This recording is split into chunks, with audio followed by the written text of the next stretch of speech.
Hi guys, welcome to the Coaching Corner. This is episode 2 and I was really happy, and we were really happy to see how well the first episode went down.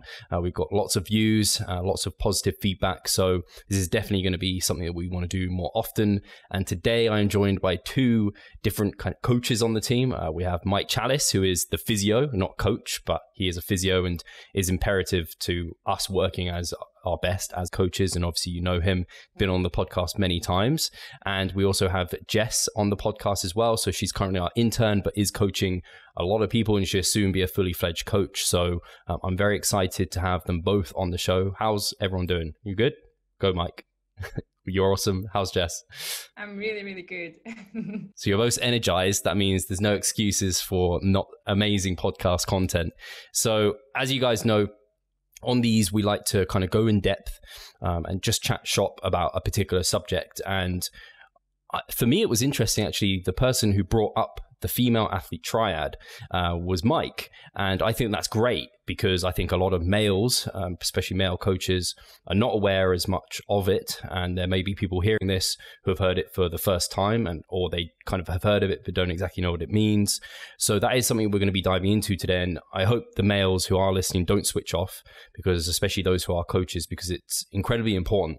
So to give, I'll introduce kind of just the clinical definition of it. The female athlete triad is a medical condition observed in physically active females involving 3 components: low energy availability with or without disordered eating, menstrual cycle dysfunction, and low bone density. And this is incredibly important because obviously a lot of this podcast is covering physique competitions, and a lot of those, well, all 3 of them can be associated with physique competitions. And some of it is somewhat expected, but it can certainly be managed. So yeah, to me, it was great that you wanted to bring this up, Mike. So I'm going to let you kind of dive into an area, I don't know, that you feel is most important or most pertinent, or why you think it's so important from the get-go might be a good place to start. Yeah, thanks, Steve. And I think kind of firstly, I kind of wanted to just update people, or I was going to say kind of correct in a way, because with regards to in the medical sphere or in the sporting sphere, it's not really referred to the female athlete triad anymore. So it's actually what's termed now the relative energy deficiency in sport.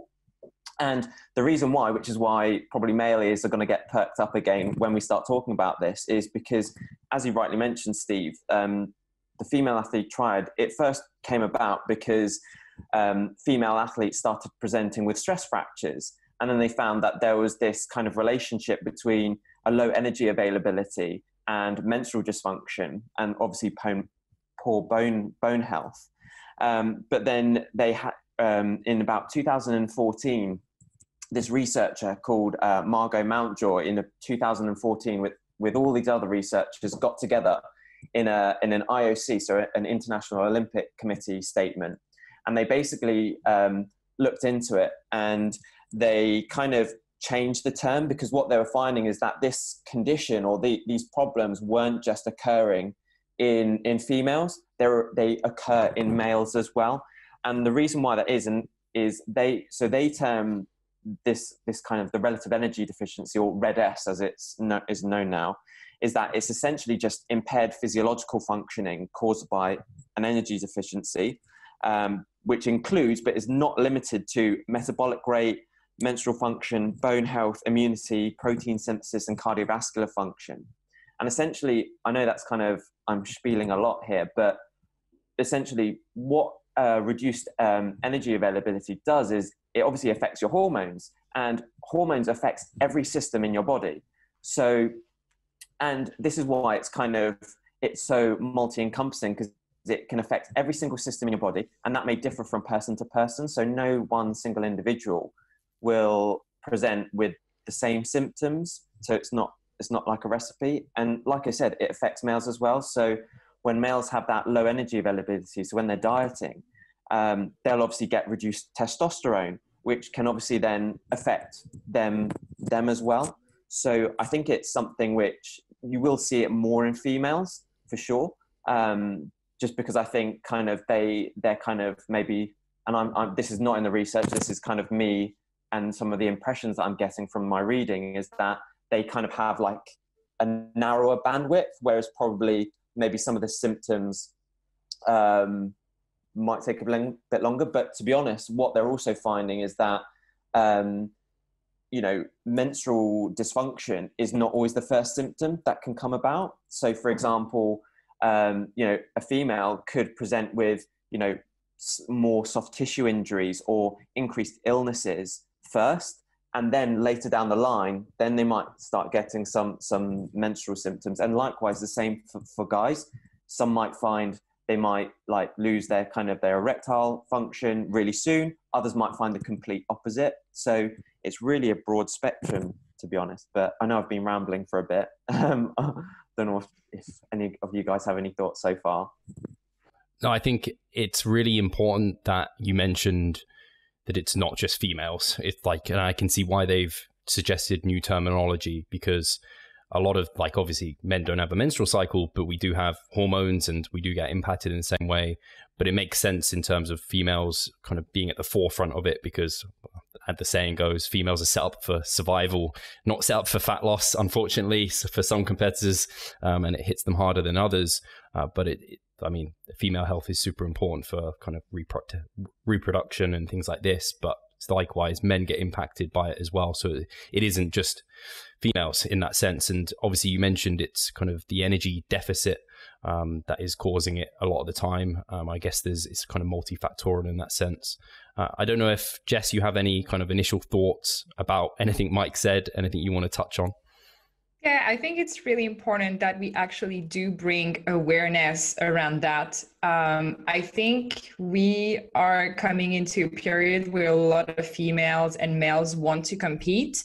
And we obviously are talking to a lot of people who are interested in physique sports, bodybuilders, competitors in general, and that want to engage into that, but they don't really know that this could happen. And yeah, I think bringing awareness is super important, because even just outside of the physiological side of this, the psychological side is super important as well. Body image disorders, eating disorders that come with contest prep, or even just a regular cut, I think it's just incredibly spread now. And it's very, very sad, because I think it could be avoided, because we could bring more awareness around that for sure. I think it's really important. I think it's one of those podcasts where it's a bit thick in terms of everything that we're going to discuss, but I think it's also super important for males and females, for coaches and clients, for everybody. Yeah, and just to jump in there, it was really interesting, because a lot of where kind of this is used the most is obviously in sport, but we sit in a really interesting space where we are consciously dieting people, or we are athletes that are consciously dieting. So we are consciously putting ourselves in an energy deficit and in a lower energy availability state. So many of these symptoms we are kind of seeing, and they talk about, in sport, they talk about what's known as kind of unconscious red S and involuntary red S. So unconscious being like people just don't realize that, they're maybe doing their sport and they have no idea that what they're eating isn't supplying them the energy demands that they need. Whereas involuntary is essentially what people are kind of referring to as that, that intentional deficit, to either, if it was in the general population, it's maybe going down that eating disorder line. But in our space, it's like, no, we're dieting for a competition. And so it's just like, I think you touched on a really important point, Jess, about that psychological aspect. And, it's kind of, when you're doing it in the short term for maybe, a bodybuilding season, but then if you're noticing, kind of funny signs, symptoms, after that competitive season is over, that's kind of when I think the role of you guys is really important, and to have like courage of your convictions to help that person.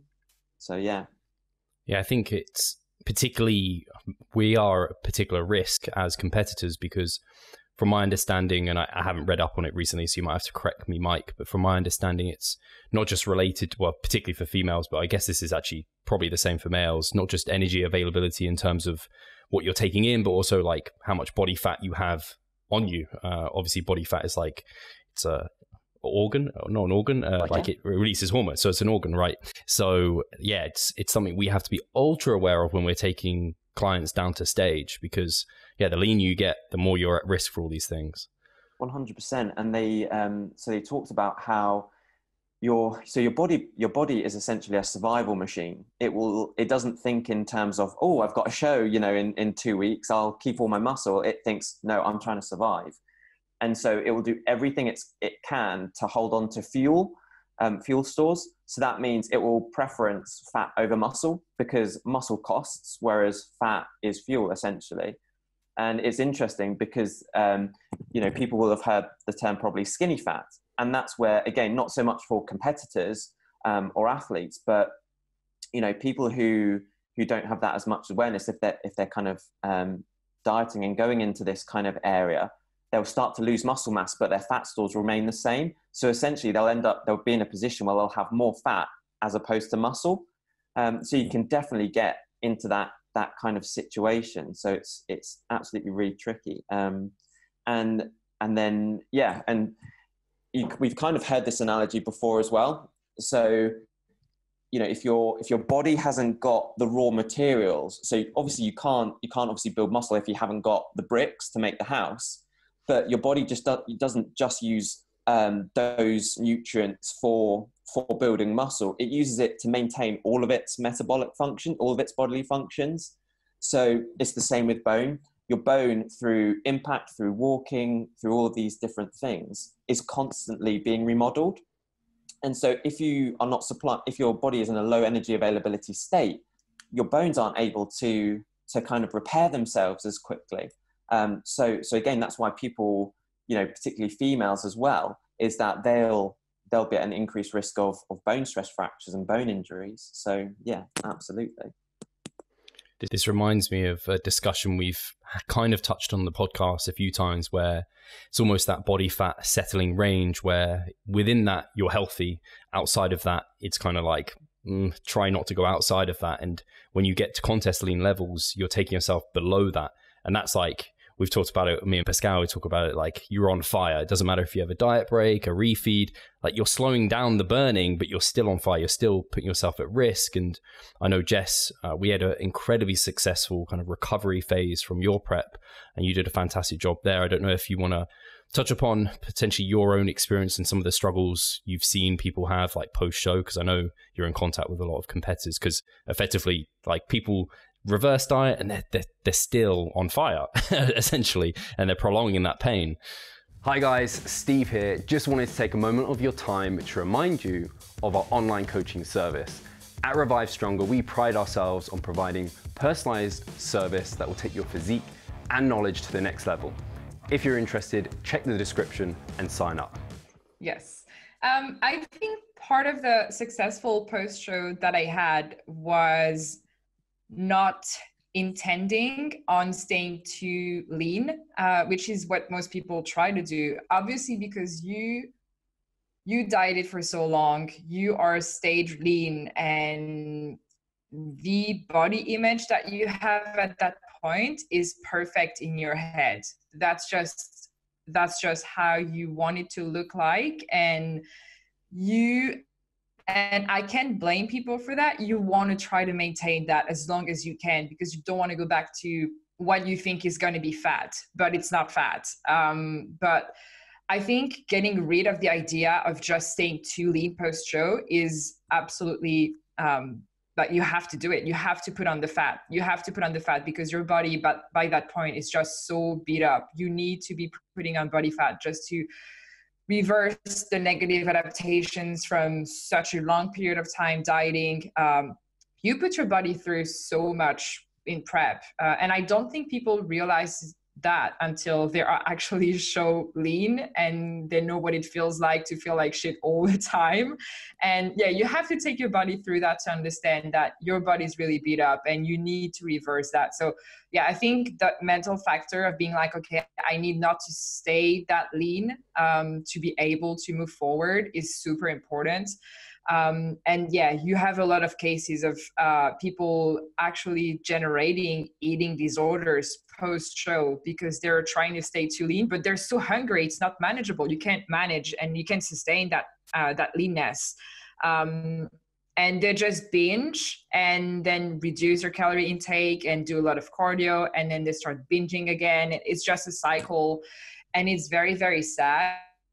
And I think it's a huge responsibility as a coach to be able to guide people through that post-show, which is why, as I said last time I was on the podcast, the importance of the post-show and sticking with your coach and trusting the process post-show is so important. You're in a state mentally and physically where you can't really think for yourself, not because you're dumb or anything, but just because everything is so raw. Everything is so raw. Your emotions, your feelings, the body image that you have of yourself, everything is just so thin that you need to be able to trust someone to guide you through that process. And communication is also, I think, very important. It's a lot of psychological work post-show. People say, oh, well, now that I'm done with my show, I think I'm just going to go on by myself. This is when, as a coach, you have to take responsibility and be like, okay, this is not over. This is literally the most important time for you to have a coach and have accountability. You need to stick with me. And this is not about money. This is not about anything else. It is just doing the right thing for your clients and doing the right thing for their mental and physical health. You need to be sticking with your coach post-show. If there's one thing to take away from this, it's literally that. Just stick with your coach post-show and trust them. They do have the guidance that you need. You just need to follow what they have to say and just not think too much. Obviously, you're going to put on body fat and it's somewhat uncomfortable, but it's also a necessity. You have to be able to remember that post-show lean is not sustainable. It is not healthy. You have to reverse out of that. And it doesn't matter if you do it pretty aggressively or not, but you have to do it at some point. You have to be okay with the idea of like, okay, I'm going to have to put on body fat, but this is for the best. And honestly, if you do it the right way, if you don't create any eating disorders, you can actually manage to remain pretty lean for a pretty long amount of time. I remember my last show was on October 20th.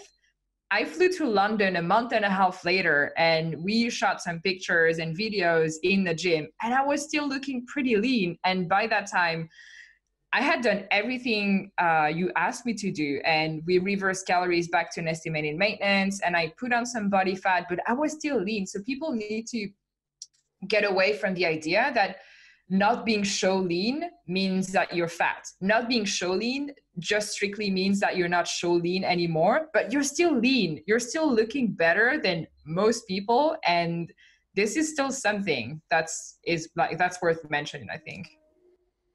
Yeah, I think it's really great what we had, because you were already, you knew about like the recovery diet from 3DMJ, and you were aware of the kind of pressures that you put on yourself to get to stage.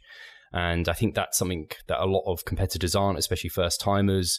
And so it's super, and that's why podcasts like this are so important, so that hopefully they may listen to it and have an understanding. And also as a coach, never feel bad for introducing that from the get-go, being like, I know, like, I'm taking you to stage, that's what you've kind of got me for, but I also see it as part of my responsibility is your health, and we're going to do it as healthy as possible. But whilst we're doing that there's also a transition out that is super important for your health.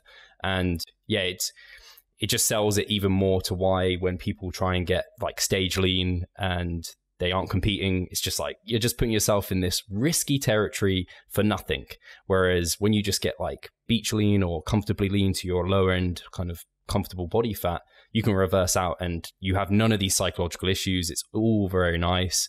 So yeah, it's not saying competing, but competing is an extreme sport. And so it comes with more extreme measures and controls. And I know, Mike, you've competed once before as well. How was your experience then? Were you aware of kind of what was your education like at that time in terms of all of this? Because I think that maybe even was before kind of recovery diet was a thing. Yeah, I think just for me personally, I don't think I was lean enough to. It's actually interesting. So when I did my when I competed in my competition, I don't think I was lean enough to experience some of those symptoms. However, between then and now, I have actually gotten leaner than I was then, and I have definitely experienced some of those symptoms. And I think, yeah, it's just it felt a bit surreal in a way, and I think, you know, I almost I think when you can see it in someone else, it's a lot easier. But when it's kind of you, it's always a bit of a different kettle of fish. And I think we're all, you know, I think we're all a little bit of bad patients or bad clients in the way we're not good at following our own advice a lot of the time. So, and that's why, you know, we're all human. We all need coaches. We all need people that we need to talk to, because we need that accountability to say, "Oi, get your stuff together," kind of thing.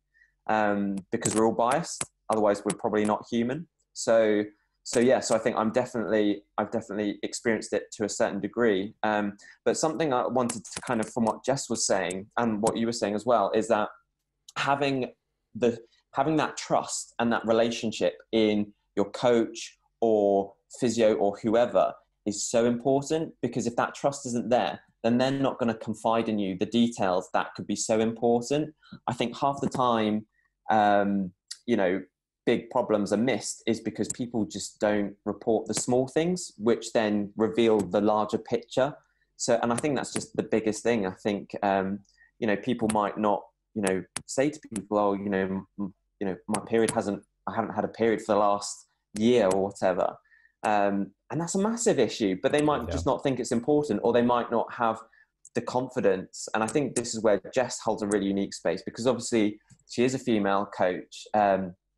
You know, I think sometimes, you know, I think people always feel a little bit more comfortable confiding in people of the same sex and gender. So I think that's really powerful. But I think regardless, that trust is so important. And I know that even as a physio, me personally, I feel, I don't always feel confident asking people questions about, what contraception are they on, their kind of the menstrual health, but it's their health at the end of the day. And so I think that taboo needs to kind of be put to the side. And at the end of the day, it is all about their health.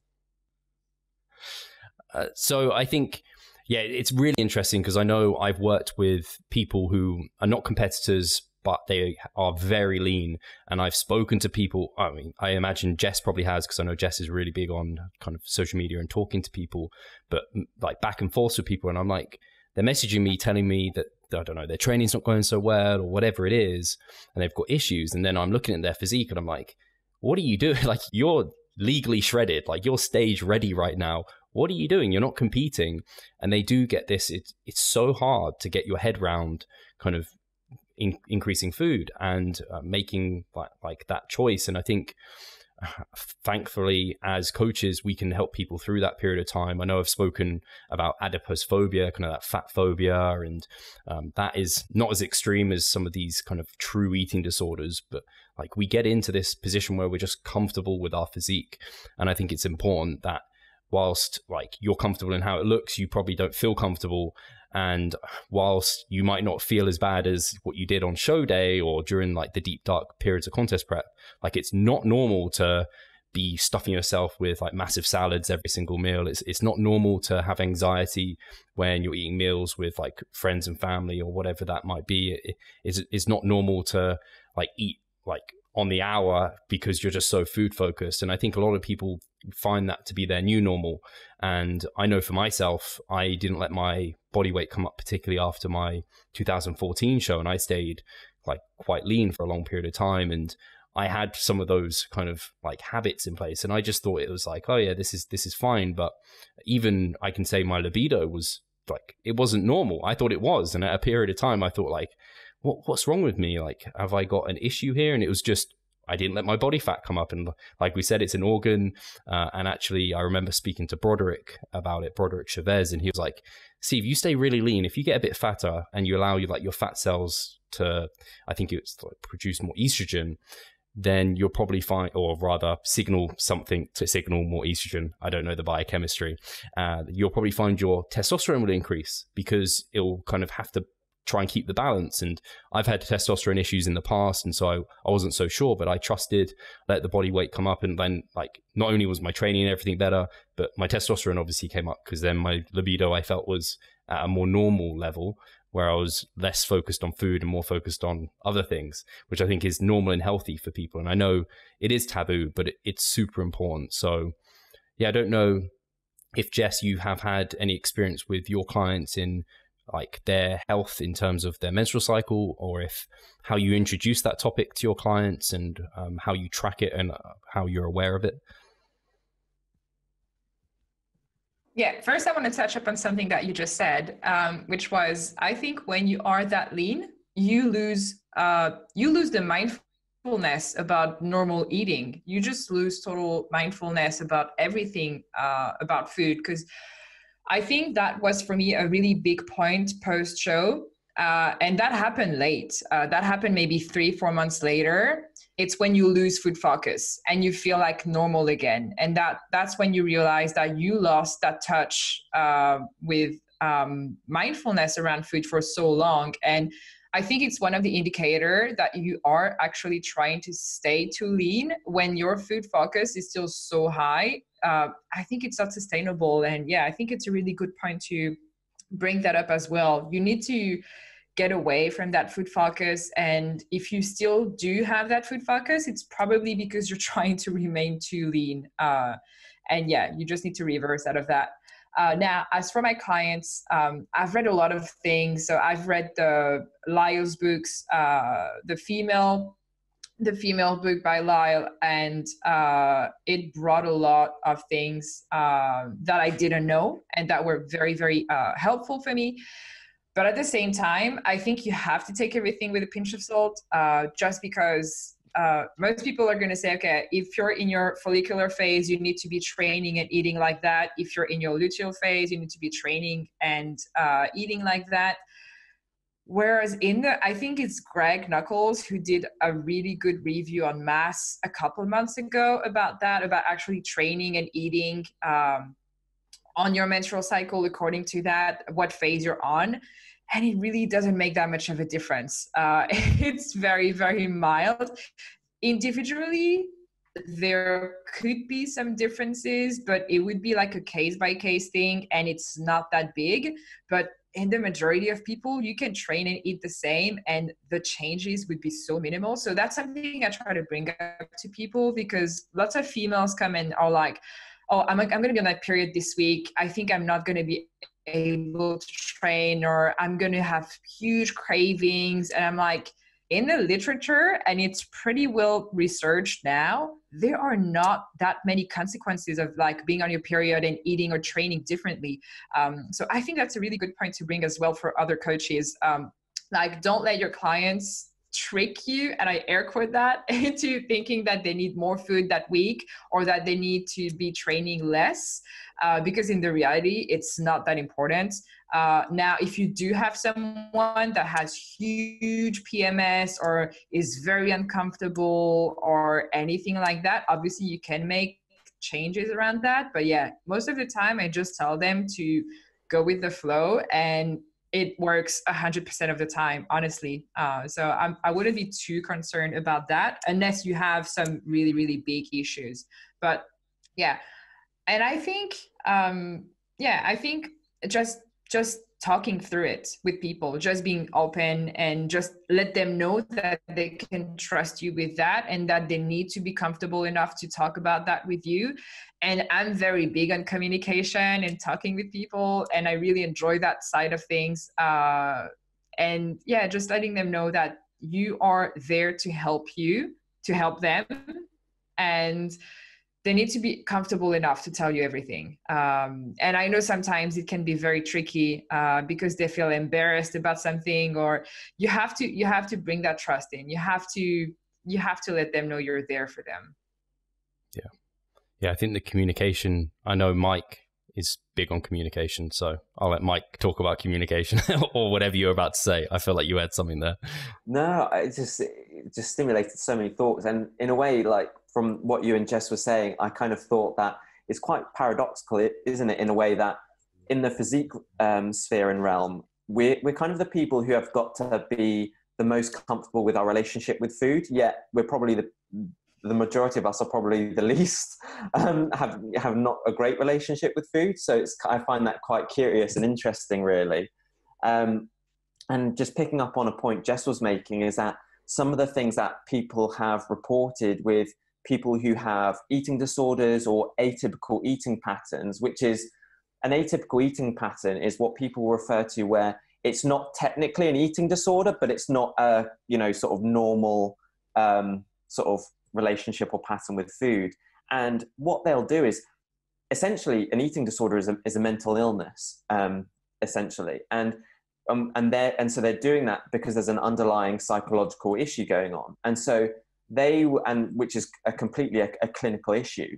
But what they'll do is they'll tell you anything you want so that they can maintain that behavior. So they might say, well, I can't eat this because it's against, my beliefs or whatever, or because my family can't do it, or, it might be, oh, I don't like that or whatever. And because they essentially want to maintain that behavior. So I think it's really important that, not only you have that good relationship with your client and that good communication, but you have just the courage and the experience to go through that. So I think it's huge. It's so funny you said that because it immediately brings to mind, and I would say I've not had an eating disorder. I have had a range, I guess it's a spectrum. So I've been on the spectrum for sure. And I think anyone who's been to stage, you've been there. I've eaten things weirdly, like I have to eat with my spoon in my Tupperware, whatever it is. But I did that, what you talked about in terms of selling yourself on, I would tell myself I don't like certain foods. So I would say I don't like cheesecake, or who doesn't like cheesecake? Come on. And pastry, I would say I don't like pastry. I don't like stuffing. And these were things that I would have regularly kind of in my face at roast dinners with family, and I just say I don't like it because I don't want to have to force it, turn it down, or I don't know, I was scared to eat it because I know the number of calories that are in it, and I don't want to have to decrease or think I have to decrease from somewhere else. So it's just this is so intertwined, the physiology and the psychology. And I think a really important thing that Jess mentioned was just how individual it all is. The menstrual cycle is super individual. Post-show, that's going to look different for everyone. You're going to have to find your own journey there, and it's all about kind of the different time, length, the aggressiveness. That's all going to be challenging as well. And I think, like we've all mentioned, the biggest thing is having someone in your corner that you can trust and communicate this with, who is open to working with you. Because the awful thing that I think is dying off a little bit is contest prep coaches that just you can get someone shredded and just destroy them, and then post-show they leave them, and then they're like, where do I go from here? And then I don't know what happens. Some of them stay too lean for too long. They compete every year. They just don't have a menstrual cycle for years, and they just see it as this makes life easier, whatever it might be. And they're just slowly hurting their health more and more. And I think people are shocked when I talk to normal people about competing, and I'm like, so are you competing next year? And I've just competed or something. And I'm like, no, probably not for 3 years. And they're like, what? How does that make sense? Don't you compete every year? And no, we have to recover from this because it puts your body through so much. And I'm glad that awareness is slowly getting out there, at least. It was quite interesting, actually, just touching on that point, because there was a research study which studied male bodybuilders, and they looked at a prolonged relative energy deficit of which was, I think, between 20 to 25 calories per kilogram per fat-free mass per day. And what they found, which was kind of for them, it was their final stages. And they found that when they were in that period, that it had negative psychological effects on those individuals. So I think it's definitely something that is kind of being validated in the research as well, for sure. So yeah, absolutely.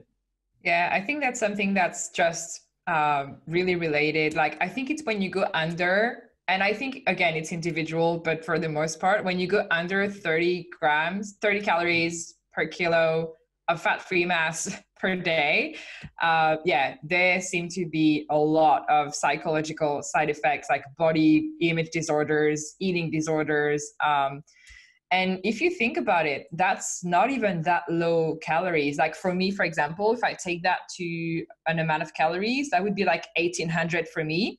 And that's about what I maintain on right now. So when you put that in perspective, it's not even that low of calories. So people who diet constantly and are in a recurrent calorie deficit, you could just see from that data how impactful it can be.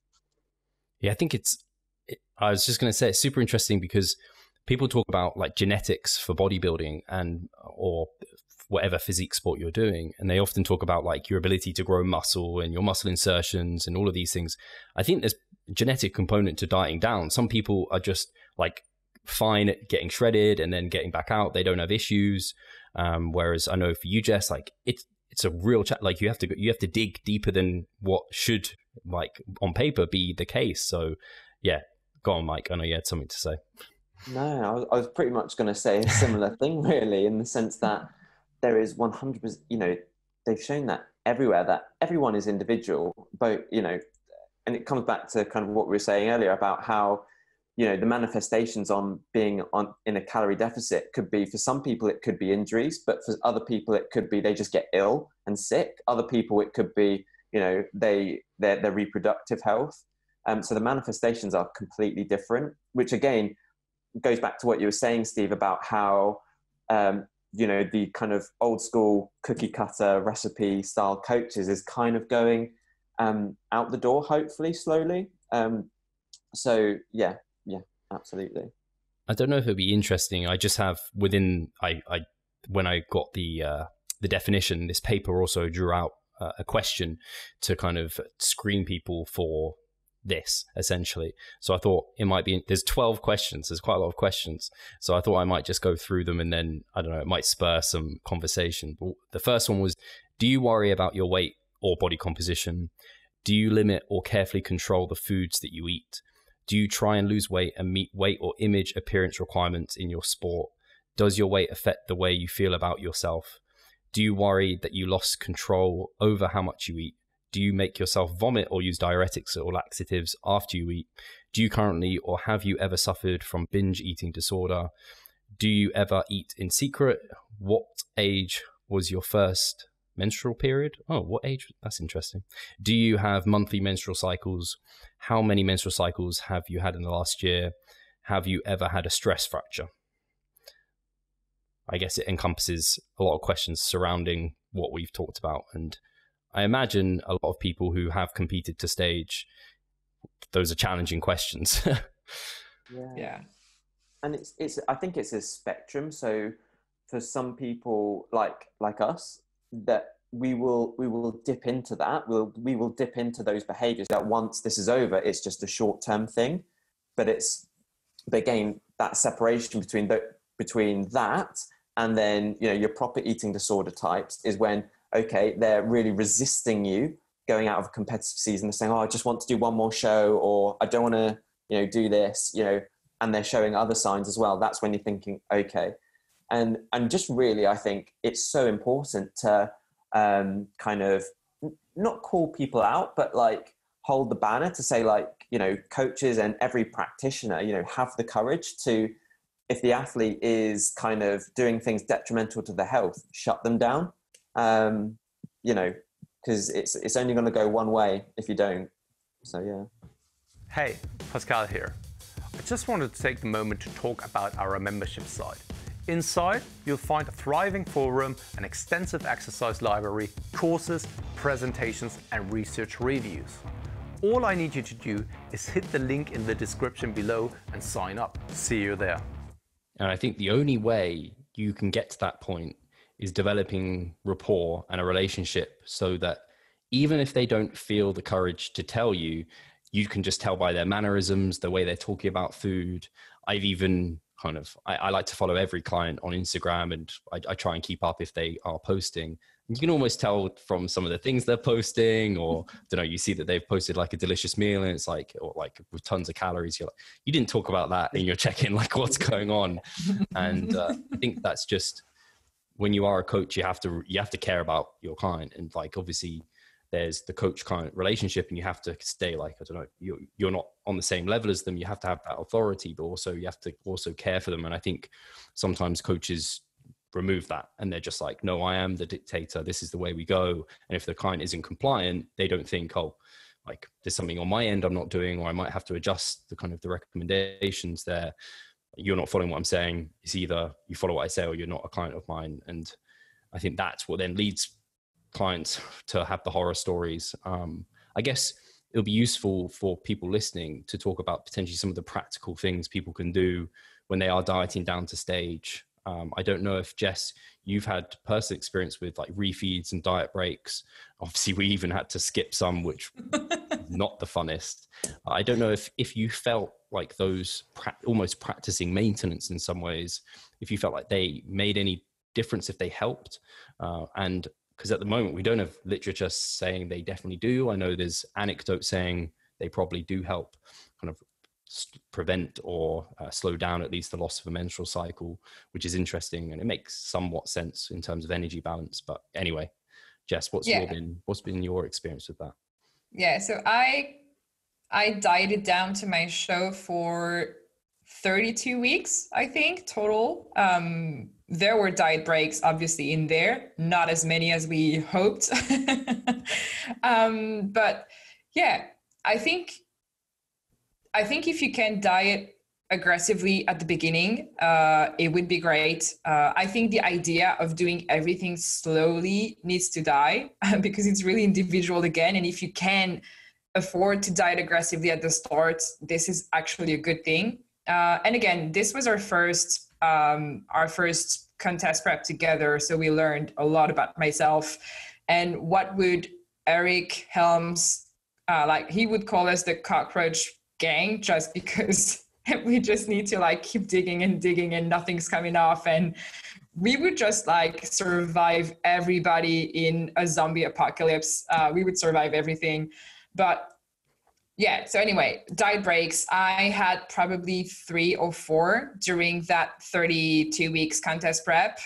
And I would say at the beginning, they felt good just because you're not really diet fatigued, but it's just a psychological relief and you feel better for it. The last 2,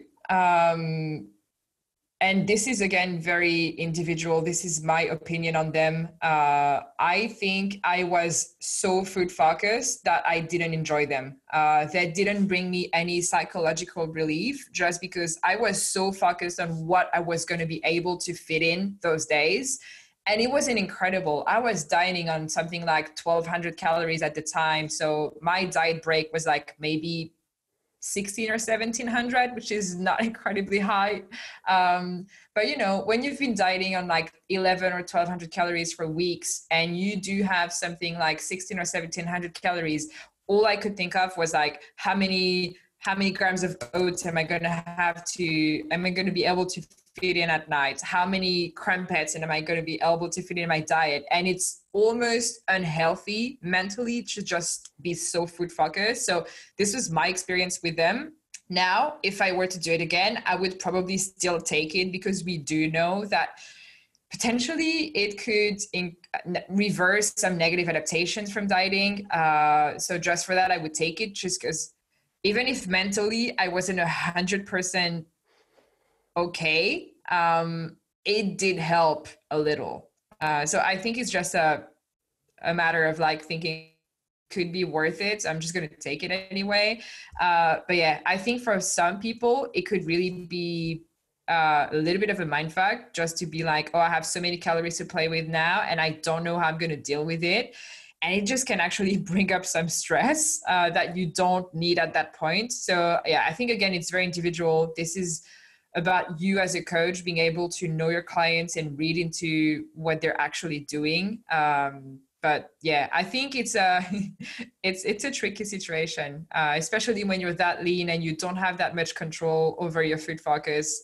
It's very complicated. It's so true, because I know as a coach, I really like giving my clients like autonomy, and I like them to kind of guide decisions a lot of the time, which sounds really weird because it's like you're the coach, but that's within, obviously, if they say stupid shit, I'm calling them out and saying, no, we're not doing that. But often it is a case of, because they often know themselves better than what you do. And if they can guide the decision, they're going to feel more strongly towards that. They're going to commit to it. They're going to feel more empowered by it, which I think is great. But in a contest prep, if you ask a client, there'll be some people that just they never want to take a diet break, because they're just like, do or die. Like, I'm just pushing. I don't want to like maintain like that. That sounds like a waste of time. Whereas you'll have other people that will try and take every single refeed they can. And so, like you said, again, we're coming back to communication. It's so important to know your client. And I like the idea of them. I don't think, especially after speaking to Jackson Pios, the evidence isn't going to be kind of crazy positive for them. I think they probably are potentially overhyped in some ways. But I do like the idea of at least like having some periods of time, having to challenge yourself with the food focus to eat at maintenance and not binge, because hopefully that makes the transition into kind of post-show not a binge fest. It makes it like, oh, I've been here kind of during diet breaks. Like it's a bit more food, but I need to keep my wits about me. And it quickly frees up. It's surprising how quickly after a diet you feel kind of recovered, but not as quickly as like a traditional diet. Like after a traditional diet, like after a week of more food, you're kind of like, yeah, I'm back to normal.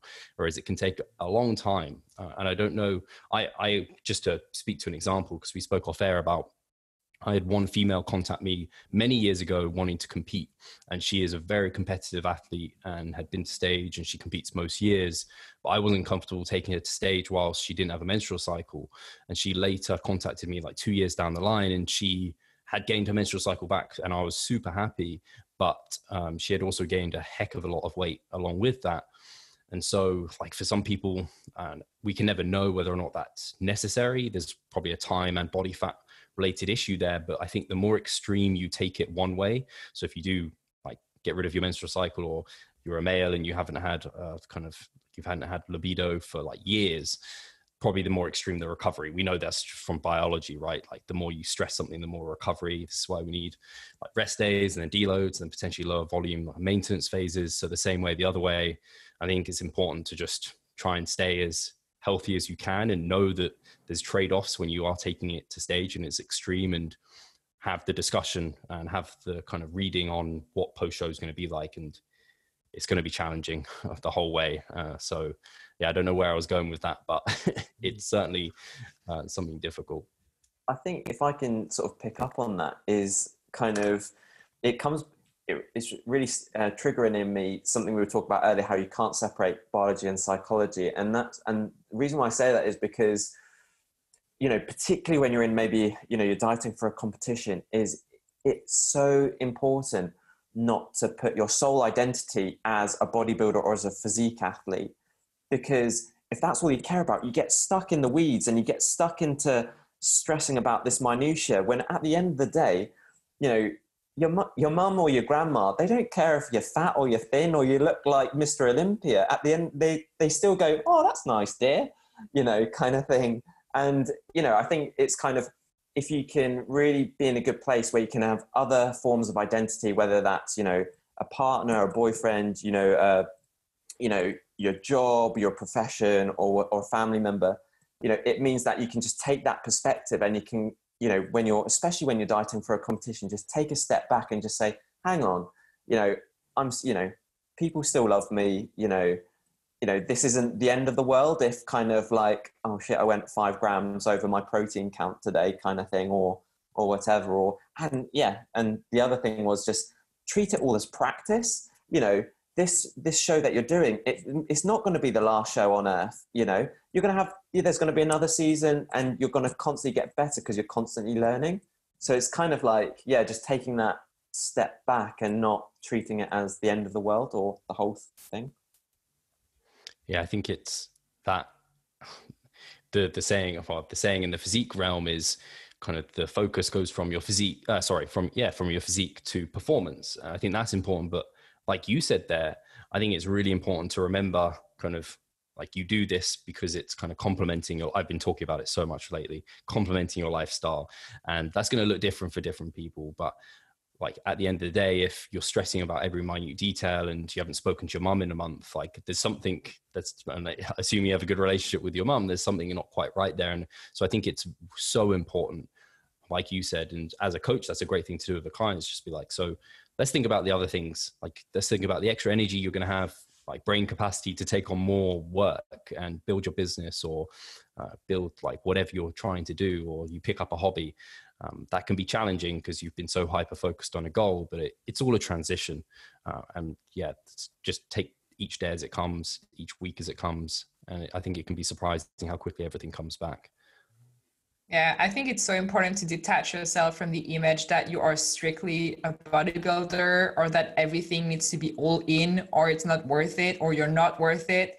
I think attaching worthiness to you as a bodybuilder is so screwed. And that's kind of the problem with social media as well, because people think they need to go all in into something for it to be worth it. And you actually don't. If you look at someone like Jeff, who did his prep and managed like a normal life on prep, that was really inspiring, because it proves you that it can be done. You can be a father, you can be working full time, you can have a hobby on the side, you can have anything else. Like you don't have to define yourself strictly as a bodybuilder, and you don't have to make things harder than it needs to be. It's just a part of your life. Like life doesn't revolve around bodybuilding strictly. And I think people need to get that, because social media makes you think that either you're all in, either you're all out. Like this is just binary thinking, and it just needs to die, because it's not worth it. You're just going to make your life so complicated, and it doesn't need to be complicated. You can enjoy the process, because if you solely value the reward of competing, you're just going to be like it for such a bad time in the end, because you might not place, you're not going to make money off of it. You in bodybuilding, especially competing in bodybuilding, you're going to spend far more money than you're going to gain at the end. So if you don't appreciate the journey, if you don't enjoy the process, you're screwed from the get-go, because this is just going to make it so much harder for you to enjoy anything coming from that. But yeah, I think social media has a big role into that. Sadly, it's a beautiful thing, but at the same time, if you don't use it for the right reasons or in moderation, it can really screw you and your mental health, and therefore your physical health, because I think by now we just realized that physical and mental health are just really combined. But there's this perfect body idea that is so distorted from reality, because people think like, you see a shredded body and what do you think? You think healthy eating, you think exercising regularly, and that's the new skinny. You know, back in the day, it used to be like, oh, to be a model or to be good looking, you needed to be skinny. And now to be like the ideal body, you need to be shredded, or you need to be fit, or like that's considered healthy, but it is not. It's not reality. It's not what you can sustain. It is not healthy at all. And I think people need to wrap their heads around that, because the reality is the body weight and the body fat percentage and your body composition, where you're going to be feeling normal and the best, is definitely not shredded. It is not. And for some people who are on the luckier side with body composition, like I'm going to take you, Steve, as an example. You can be about 200 pounds and in the peak of your massing phase, and you still have ab definition. Most people aren't going to be like that. Most people are not going to be, most people are going to be carrying body fat like a less, like a worse way, for lack of a better term. But yeah, it's just what it is. You need to be comfortable with yourself and just, I think, make peace with the fact that your body composition is going to be different than people on Instagram, and it's just not sustainable. And putting yourself through so much pain mentally is not worth it.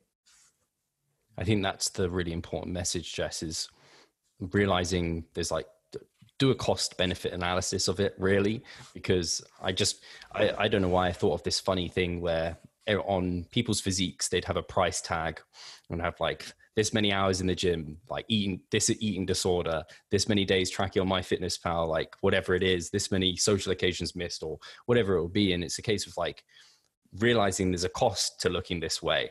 And are you willing to pay that price? Some people that will be worth it, other people there won't be. And for some people, like you can't control who steps on stage, genetics. And that's why it has to be so important that you enjoy this entire endeavor and you do it in a healthy, sustainable way, because you can really do yourself damage. And it's actually scary how much damage a coach of a physique competitor can do to them.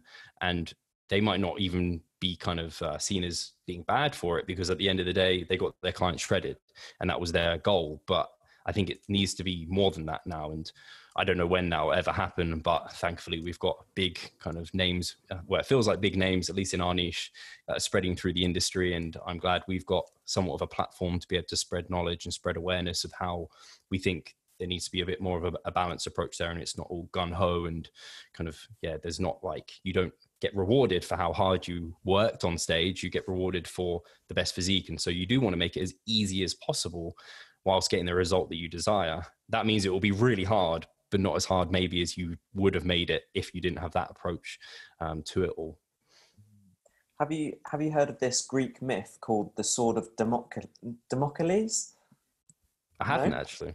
Okay, so there's this Greek myth about this king called Damocles, and basically this servant or this person came up to Damocles and he said, "Oh, it must be so amazing to be the king. You have all these servants and these people and waiting around you." And he kind of went like, "It's not that great." And what he did was he gave that servant, he said, "You sit on the throne, you be the king for a day." But then what he did was, or what the servant wasn't aware of, is that there was a sword dangling above his head the whole day by a horse's hair. And the message behind that myth was that kind of the servant didn't realize that kind of, you know, all of this, the decisions and the responsibilities that that king had to make and all of the weight that was on his decisions. So it was like this, he was constantly on a knife's edge, essentially, was the theme. And so it just reminded me kind of when you were talking about that kind of little thing. So there you go. Yeah, it's actually really interesting because I just read like an article somewhat similar saying how he was basically giving loads of tips about life that he's lived, and said like, don't seek to be famous or a billionaire, whatever, because you can just read anyone's biography and they'll all tell you how awful it is. So there is something to be said for having that like lesser of a lifestyle. And we have come to an hour, and also I think some of my recording space on my computer has now kind of killed me. Hopefully it has actually recorded and we have something here to give people. I want to make sure if people want to kind of reach out to either of you to ask some questions about anything that's been discussed or just find out more, they can. I know Mike and Jess, you're probably both most kind of regular on Instagram. So drop your handles, make sure people can reach out and talk to you. Perfect. And I guess really, really last point was just, it's also, as well as being in the corner of the athlete, it's really important to be that the coach has people in their corner. So, you know, it's really easy nowadays for coaches to work in isolation, but with these sorts of issues that we've discussed today, you know, with people with eating disorders or clinical symptoms, you need people in your corner. Don't just hold on to those clients. It's important to expand your network, not only for that help, but also for your own professional development and help as well. So, yeah. And now your Instagram handle. Oh yeah, whoops. Oh, and my Instagram handle. You know, I don't, It doesn't even Mike.Chalice. Follow me, I'll probably tag him. Yeah, that's bad. But follow me on Instagram, Mike Chalice. I think it's that. Yeah. It might be Michael. It might be Michael.Chalice. I'm not sure. I'm the physio with the blue t-shirt running on a pitch. So if you see that image, definitely Mike.Chalice for sure. Mike.Chalice. There you go. There you go. Mine is Jess Dalglish. But we're all on the Team Revive Stronger Instagram page on the top. Yeah, in the bio. So it would be much simpler. Thank you both for this chat. Hopefully people have enjoyed this. Please do let us know in the comments. Do reach out to all of us to give us your feedback. We'd highly appreciate it. And if there's any topics you particularly want covering, also let us know. Otherwise, thank you for listening, and we'll catch you soon. Take care.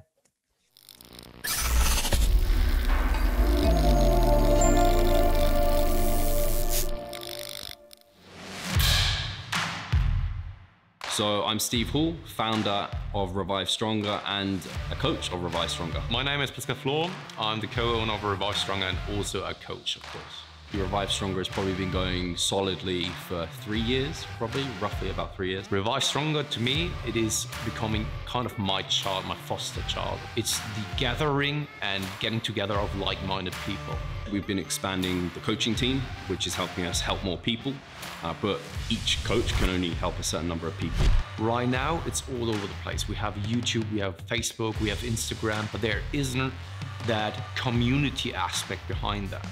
And so the next step for us is developing a membership site. So basically, we want to create a family and a community that is then benefiting from another. A really cool community for people within our little niche is going to be a website. They will get early access to our podcast. You can access us, ask us questions. The community aspect, we have a forum there. You can ask questions, but also you can log your journey. There's also going to be courses on there. Courses, presentations on different topics. Discount of past seminar footage. We will log our journey as well. We'll start vlogging.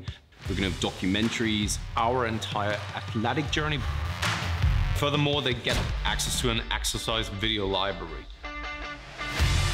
The exercises that we love for hypertrophy and maximizing hypertrophy, we're going to go through those in depth, telling you how to execute them. We kept them concise and also mobile friendly so that you can watch them in between your sets.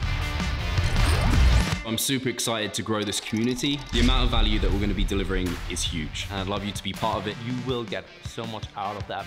I'll see you inside.